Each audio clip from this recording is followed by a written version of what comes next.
വൈകുന്നേരം നടക്കാനിറങ്ങിയത്. ഒരു സ്റ്റോറി പറയട്ടെ. 2 ആനകൾ, അതിലൊന്ന് പെണ്ണാനയാണ്, മറ്റൊന്ന് ആണാനയാണ്.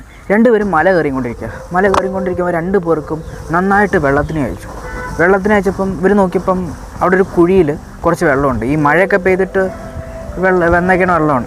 അപ്പം പെണ്ണാനെ പറഞ്ഞു ആണാൻ്റെ അടുത്ത്, നീ കുടിച്ചോ, ഇത് ഞാൻ കുടിക്കുന്നില്ല എന്ന് പറഞ്ഞു. അപ്പോൾ ആണാനെ പറഞ്ഞു, എനിക്ക് വേണ്ട, നീ കുടിച്ചു എന്ന് പറഞ്ഞു. അവസാനം അവർ തമ്മിൽ വഴക്കായി. ഞാൻ കുടിക്കില്ല, നീ കുടിക്കുക, ഞാൻ കുടിക്കില്ല എന്നൊക്കെ പറഞ്ഞ് വഴക്കായപ്പം ആണാനെ പറഞ്ഞു, ഒരു കാര്യം നമുക്ക് ഒരുമിച്ച് കുടിക്കാം എന്ന് പറഞ്ഞിട്ട് ഇവർ 2 പേരും ഒരുമിച്ച് ആ വെള്ളത്തിലോട്ട് തുമ്പിക്കൈ ഇട്ടു. എന്നിട്ട് കുടിക്കാൻ വേണ്ടി പോവുകയാണ്. പക്ഷെ എത്ര നോക്കിയിട്ടും ആ വെള്ളം കുറയുന്നില്ല. അപ്പോൾ ആണാനെ പെണ്ണാനോട് ചോദിച്ചു, നീ കുടിക്കുന്നില്ലേ? അപ്പോൾ പെണ്ണാനെ പറഞ്ഞു, അതിന് നീയും കുടിച്ചില്ലല്ലോ.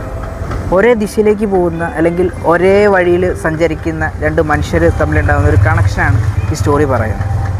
ഏകദേശം ഈ ട്രെയിൻ വരുന്നുണ്ട്, അതേപോലെ 2 പേരും പോകുന്നത് അതേ ദിശയിലേക്കാണ്. പക്ഷേ 2 പേരും തമ്മിലുള്ളൊരു അണ്ടർസ്റ്റാൻഡിങ് ഇല്ലേ, അത് നന്നായിട്ടാണെന്നുണ്ടെങ്കിൽ ആ കണക്ഷൻ ഭയങ്കര ബ്യൂട്ടിഫുൾ ആയിരിക്കും.